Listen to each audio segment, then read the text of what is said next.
This is, I'm sure we've all seen this before. It's The History by Tacitus. This is Tufts University. You can see right here it says tufts.edu. It says, I'm going to read it very quickly. This is something Tacitus, he's an early century historian, a classical historian.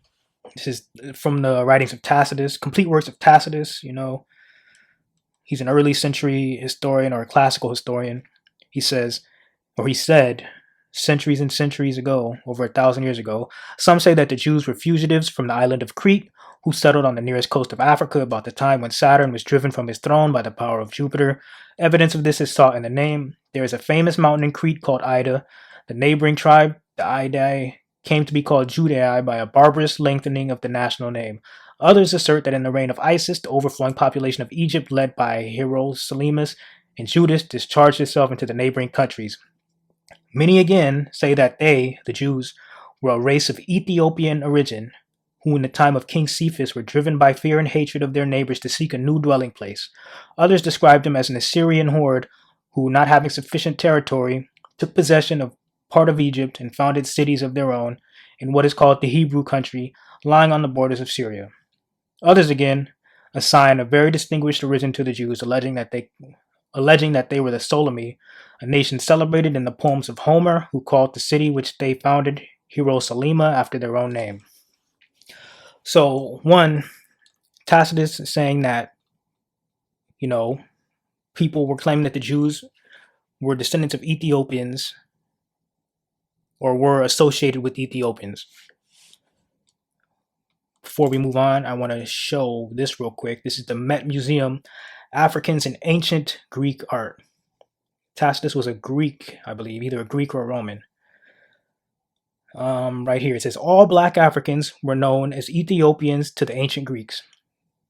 As the 5th century BC historian Herodotus tells us, and their iconography was narrowly defined by Greek artists in the archaic and classical periods, black skin color being the primary identifying physical characteristic.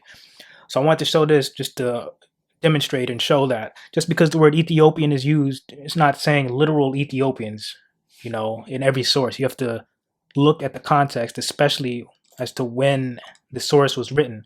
It's basically saying that back during this time period, Greeks and Romans, they used the term Ethiopian as an all-encompassing description for any black-skinned person. So even if you weren't a literal Ethiopian, they would call you an Ethiopian. That's just, how they did it back then.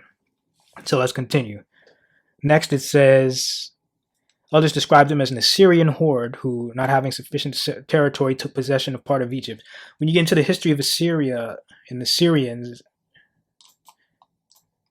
Syria, there are documents that say that there are black Syrians and white Syrians.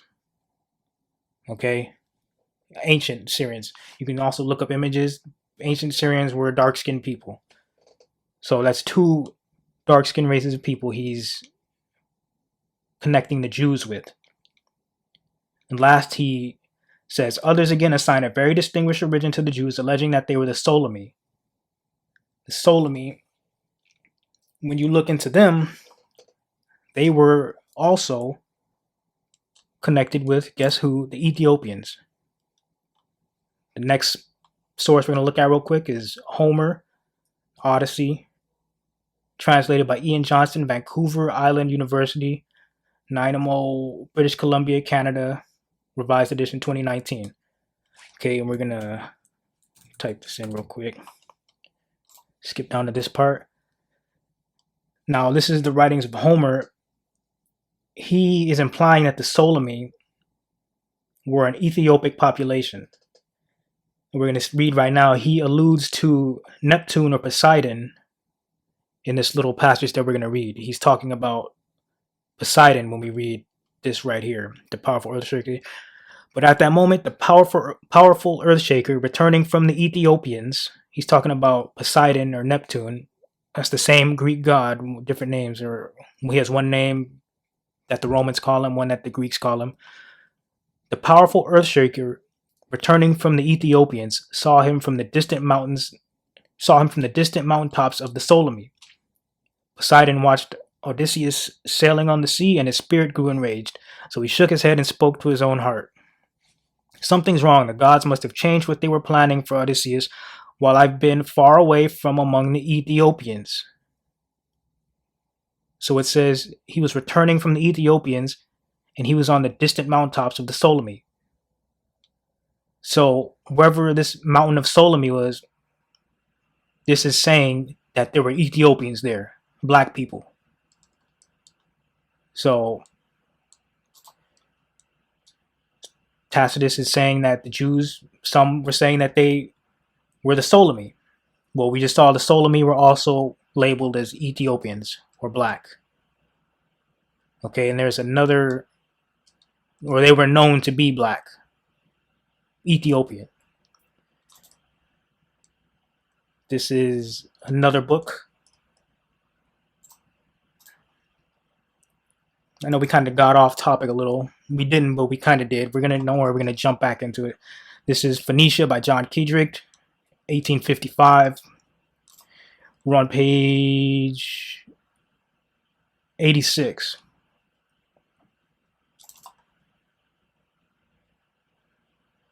And we're going to start right here.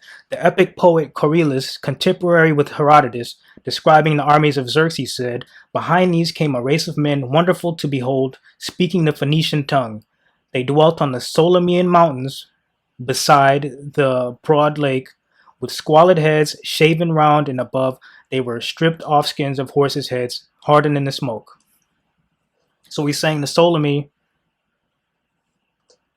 they wore stripped off skins of horses' head on their head. That's what they wore on their head.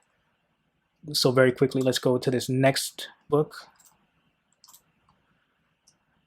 It's Jew and Gentile in the Ancient World by Louis H. Feldman, 2021. And we're on page 191. We're going to start right here. Last paragraph. A connection between the Ptolemy and the Ethiopians as linked to the Jews seems possible because Homer places the two in juxtaposition, remarking that Poseidon, coming from the Ethiopians, saw Odysseus from afar from the mountains of the Ptolemy near the land of the mythical Phaeacians, perhaps to be identified with the Semitic Phoenicians. So this is also connecting the Phoenicians with the Ptolemy, which we're seeing right now, were said to be Ethiopians. Moreover, Corylus' description of the Ptolemy in Josephus accords with the account in the Catalogue of Xerxes' army, Herodotus 770, of the eastern Ethiopians. Both Corylus' Ptolemy and Herodotus' eastern Ethiopians strikingly wear on their heads hides of horse heads. So in the book prior to this one, I read how it said the Ptolemy wore hides of horse heads.